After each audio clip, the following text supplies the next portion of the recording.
An all-new Eye on the Bay starts now in HD.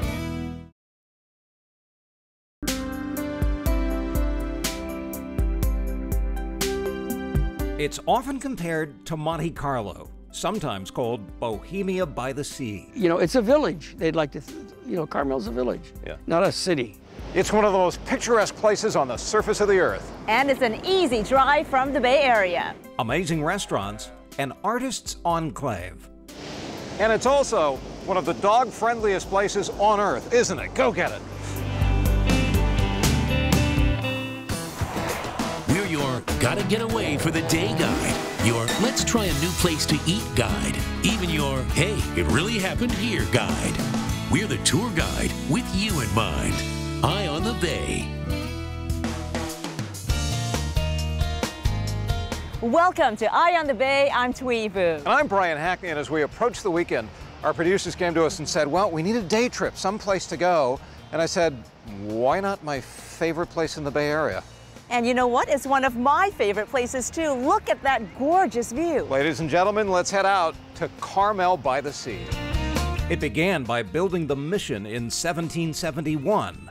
By 1902, the Carmel Development Corporation was formed to attract artists and other creative types to the village. The 1906 earthquake helped populate the artist colony, many of whom designed and constructed their own homes using natural materials. This accounts for the downtown's unique architectural character. To get here from the Bay Area, you'll need to end up on Highway 1 heading south. And when you get to Carmel, turn right on Ocean Avenue. Then go one more mile, and we arrive at downtown Carmel-by-the-Sea. There may be a number of things you already know about Carmel. Like, it's gone to the dogs. There are more than 50 dog-happy restaurants here and more than 20 pet-friendly hotels. But it doesn't have a single parking meter in town. It takes its name from the Carmel Mission, a mile south of downtown, and it's a destination for artists worldwide. But there are some things you might not know about Carmel. For instance, at this moment, vous is breaking the law because of this. Yep, wearing certain high-heel shoes without a permit is prohibited here because danger lurks in the uneven pavement. You've been warned. And it used to be against the law to do this. Don't you dare. Eating ice cream on city streets was illegal.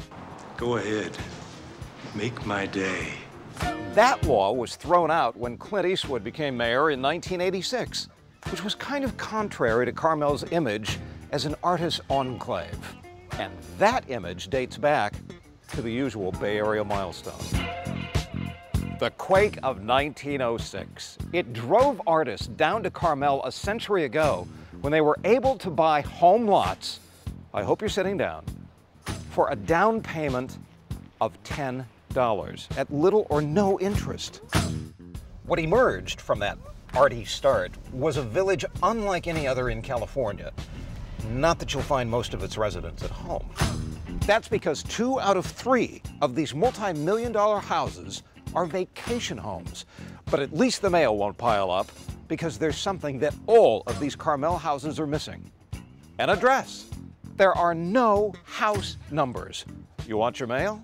You're gonna have to come here to pick it up yourself. Oh, and as for Twee, she's in the clear. You can come to City Hall and get a permit to wear high heels while you're in town. So, now that we can get around Carmel legally, let's do it. What is Carmel Walks exactly? Well, it's a walking tour that I started here 15 years ago in Carmel. It's about the history, artist, and architecture of Carmel. So how long does the tour normally take? It's about 2 hours. 2 hours. And the cost? It's $25 for people and free for dogs. It's a dog-friendly tour. So this is our first stop? Yes, I thought we'd go down one of the secret pathways here, right in the heart of town. Right next to the Secret Garden bookstore. Yes. Oh my gosh, look at this. Great. I didn't even know this was here, Gail. This is amazing. Love the bamboo. I do. And you just get the sense that you're entering a mystery. And where are we heading next? We're going up the steps towards the Hog's Breath Inn. Oh, that's the one Clint Eastwood used to own. Yes, the Hog's Breath Inn. It's worth taking a look at the courtyard. Oh, all right, I'm right behind you. The mural over there was done by a neighbor of Clint's. So where are we heading now? We're going to now walk into one of the more beautiful courtyards here in town. Is there a name for this? It's called Court of the Fountains. Oh, Gail, you were right. This is beautiful. I had no idea this was here. A lot of people don't. And how many courtyards do you have in Carmel? We've got about 60 here in the downtown. Where are we heading next? I thought we'd go to the Hansel and Gretel cottages. This is so cute, Gail. Yes, this is one of the most popular stops on my tour. They're the Hansel and Gretel cottages, the first two that Comstock built here in the 20s that started the fairy tale look here in town. Look at that. How many of these are there in town? There's about 20. So what a picture-perfect fairy tale house in a lovely fairy tale town. Yes. I guess this is the end of our tour. It's the perfect ending to a perfect day.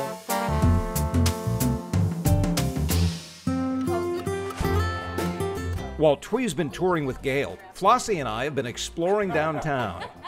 Now, the most common retail outfit in Carmel, of course, is the art gallery. I mean, there's art gallery after art gallery after art gallery. But this is the art gallery that stood out for me. Stephen White. White's pieces in clay can take up to 60 hours to make and are often designed for larger venues. When the cities are looking for new monuments, they come to us. But I really do enjoy doing the public pieces. And it looks so great. But my feeling is you can't learn to do this. You were born with this gene, weren't you? I actually didn't do any sculpture until I was 18.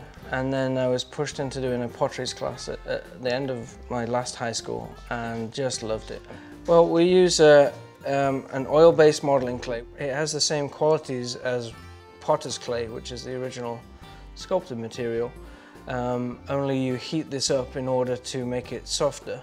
And by the way, of all the places, you're from England. I am. From the UK. Why of all places did you pick Carmel? I just wanted somewhere more miserable and rainier, and no, Carmel's just awesome.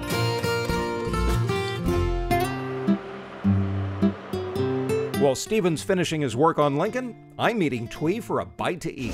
Hey, how are you? I'm Brian. Good to see you. Welcome to our place. Thank you so much. This is Twee. Hello, Tweed. How are you? Nice to meet you. I've heard a lot of great things about this place. What kind of food do you do? We do Mediterranean, a mix of Greek, Lebanese. Yeah. Well, I love people. I love food, love wine. Yeah. And music. We do a little music. Do you do music here? We do music, yes. This is a saganaki, okay? Saganaki? What's in it? This is grilled cheese. We're gonna flame it with a little bit of ouzo, okay? Yeah. So just be careful, okay? So like back up? That's okay, you'll be fine. I've done it a few times. And you? Well, you put on quite a show at this place. Thank you. So, thank you so much. The food's wonderful, but Carmel is also known for canines.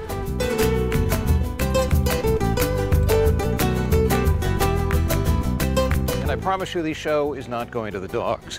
But I'm here with my dog Flossie just to point out that Carmel is one of the most dog-friendly places in the entire country and one of the best dog-friendly places to shop, this place. Diggity Dog? It's a very good dog town. They've got dogs, you know, they find their way to Diggity Dog. I think a lot of treats, a lot of toys. Dog apparel, edibles of every kind, from meat to baked goods, from big bones to little ones, and beds galore. Will you chase this if I throw it? You ready? Here we go. Go get it. Go get it. When we continue, I think we could use a drink. And man, do we have the perfect spot. Where can you enjoy a cocktail as the sun is sinking slowly into the west? We'll have it as Eye on the Bay's day trip to Carmel continues after a break.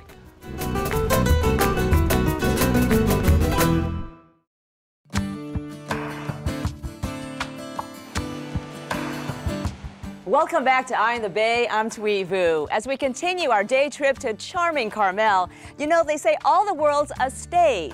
But this stage in particular, Carmel's Outdoor Forest Theater, is a significant one. There is a lot of history behind this, as we learn from theater director Walt DeFaria. Walt, tell me about this place. Well, this is Carmel's pride and joy. It's one of the oldest theaters, outdoor theaters, west of the Rockies.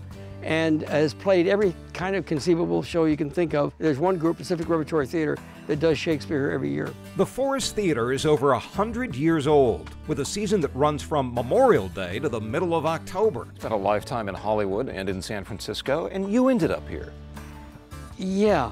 Why? Well, you know, I used to visit it when I was in high school, believe it or not. It's one of those strange things. You fall in love with it, and you decide, well, you know, someday I'll come here. Does Carmel absolutely insist on being different? Yes. Well, the magic of the Outdoor Forest Theater is you bring your supper, and you bring a bottle of wine, and you're very good friends, and see, I didn't know that. Under the stars, and have a wonderful evening of musical theater. In fact, I understand that we've got a little performance scheduled on stage today for us, and I think Twee Woo is handling that. Oh, yes. We're performing on stage. Okay, just kidding, it's not me, thank goodness. Nobody wants to hear me play the guitar. But this is a Gibson. It's worth $30,000. I'm gonna hand it back to our musician, Martin Shears. I was very careful with it. Hello there. Hi. What brought you to Carmel? Work initially. I moved my recording studio out here initially to do a long recording project, and subsequently formed a music school, which I currently run, and I perform a lot in the area. And you stayed. Why? Why not? It's beautiful. Well, too, you have a nonprofit foundation? Yeah, my nonprofit's called Rock and Roll Kids, and it provides after-school music programs for middle school and high school kids in the area. And you're going to play a song for us, right? Yeah, one of my originals. I'm all ears. Okay, this is called Fall Away. Wonderful. Tripped up, tumble down, fall away and hit the ground.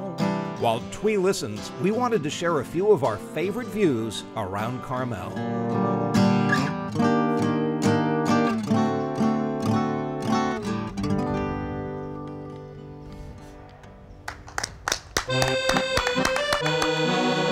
For a bite after the theater, there's Casanova. Once a home, the warmth and beauty of the venue make it deserving of its appellation as Carmel's most romantic restaurant. Ah, there you are. Did you have a good Hello. time? Oh, I had a great time. How would you like to go into Carmel's most romantic restaurant? I am so there with you. We will go arm in arm then. It's romantic. Oh, this is gnocchi right here. And look, we have a guest joining us, Walter Joris, the owner of Casanova. Welcome. You like your own food, which is good. Delicious. Yeah. How long have you had the restaurant? Well, since 1977. Really? So you're doing something right. What is the something? What do you do here? Well, actually, we've brought our childhood experiences to Carmel, which is our lifestyle that we had in Belgium as children, as young people. So you're from Belgium? From Belgium, and our families were farmers, and so the good table on Sundays was always such an important part of our week. The cuisine is beautiful, but time and time again, people also vote this as the most romantic restaurant in Carmel. Why do you think that is? They call it the most romantic because of their experience, not because the restaurant's romantic, it's because the people are romantic. And it is such a treat to be here, Walter. Thank you so much for having us. Can we eat now? We can eat and have a little glass of Carmel Valley Rosé. Cheers. You're on. Cheers. That was a great meal. It was fabulous. But after something like that, you know, you really do feel the need for something sweet. Yes, and that's why I took you here, my friend. Cottage of Sweets. I'm heading in. Go right ahead.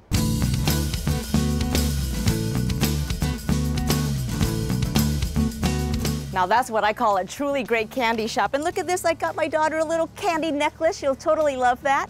And hello, I hear you're the owner. Yes, I am. What is your name? I'm Lanny Rose. Lanny Rose, nice to meet you. Nice to meet and you this also. must be your lovely wife. This is Linda Rose. Hello. Well, tell me about your shop. Do you specialize in something? Actually, no. We're actually based on the style of a British store. We have 50 different types of black licorice. We have a full line of chocolates. We have a full wall of British sweets.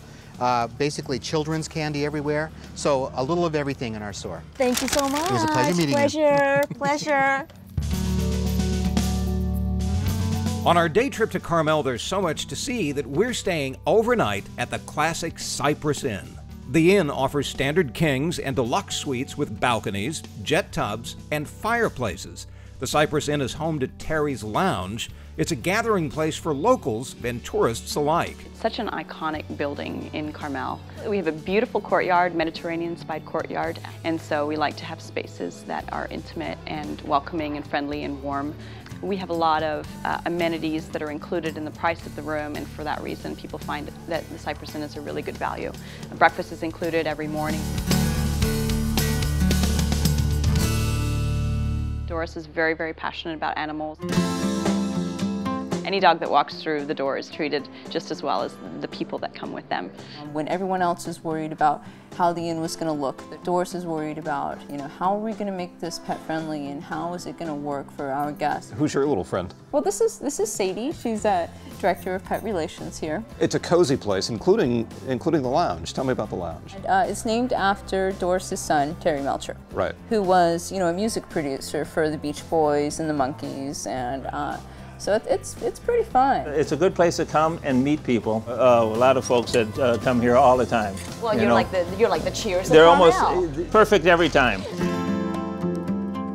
After a break, the perfect spot for drinks at sunset, a visit to Clint Eastwood's Mission Ranch, and more great food as Eye on the Bay continues.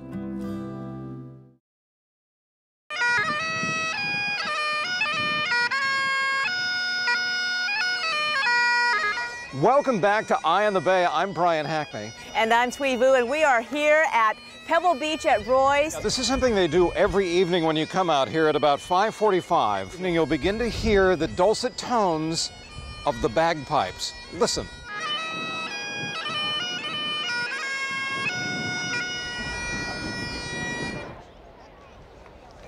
Oh my God. Visitors to Roy's can enjoy the pipes and amazing views of the bay and rolling dunes along the 17-mile drive.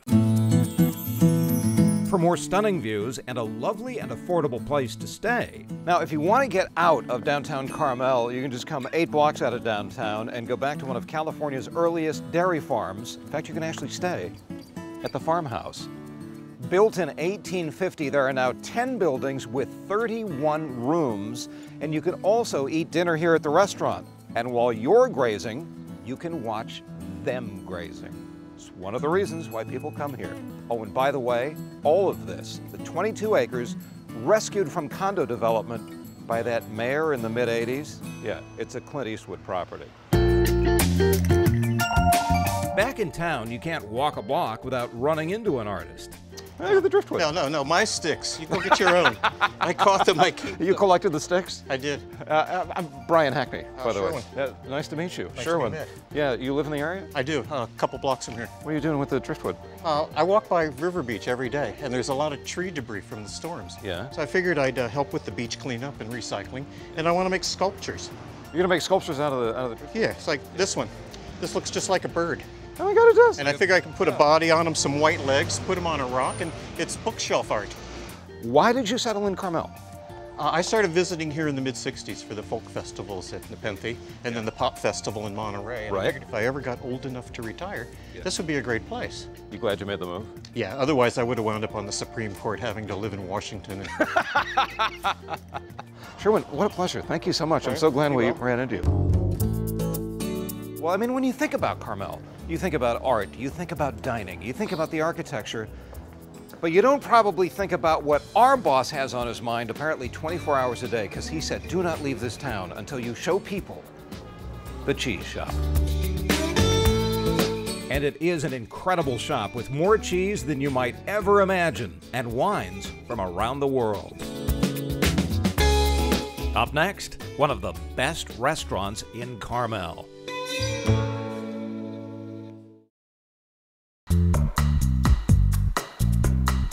Welcome back to Eye on the Bay and our day trip to Carmel. It's coming on dinner time, and... Yeah, so where are we? We're at Entre, vous, chez, and this restaurant has been voted by the locals as the best restaurant in all of Carmel. And ladies and gentlemen, here is why. Stefan, what is this that you've got for choice? Hello. Foie gras with apples with a calvados reduction, and the salmon cannoli with a salmon tartare. Bon appétit. Looks beautiful. Thank you, Stefan. De rien. Bon appétit. Sol Meunier. Oh my gosh. It does look gorgeous. That has to be deboned. Yeah, of course. The masterpiece here at Entre, vous, chez. 1, 2, 3. Oh my goodness, scallops? Wow. Veal tenderloin and sea scallops, and the beef tenderloin, filet mignon, with the truffle foie gras reduction and foie gras on top. This is the kind of food that looks so good, you really don't want to spoil it by eating it. Oh no, I do. Okay, let's...